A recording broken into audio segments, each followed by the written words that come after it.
The good news, you can make money off Fiverr too. In fact, Fiverr has many testimonials of people claiming that their income on this platform has replaced their regular job's income and then some. In fact, a lot of people happily announce that they've quit their day jobs and are doing voiceovers full time. There's even one person who travels all over the world and is sustained 100% by his income from Fiverr. That's how lucrative this micro freelancing platform can be.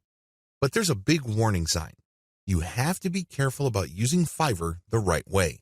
While it's very easy to get excited about these success stories, and believe me, they resonate on so many levels. Who wouldn't want to own their time? Who wouldn't want to work on their own terms? Who wouldn't want to cherry pick the projects that they get? The big problem is, if you don't know what you're doing or if you don't have a strategy, you end up wasting time and, yes, money in the form of opportunity costs. Think about it. If you are spending your time doing work for people for $10 when it turns out that you could have been working for $50, you are actually losing money.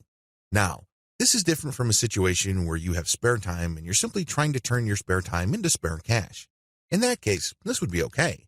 This is especially true if you're training yourself by taking on these jobs so you can level up in the future. But if you are looking to earn a full-time income, you have to learn how to use Fiverr the right way. This training teaches you 6 better ways to make money off Fiverr. Make no mistake, offering high-value and time-intensive services for $5 is not one of them.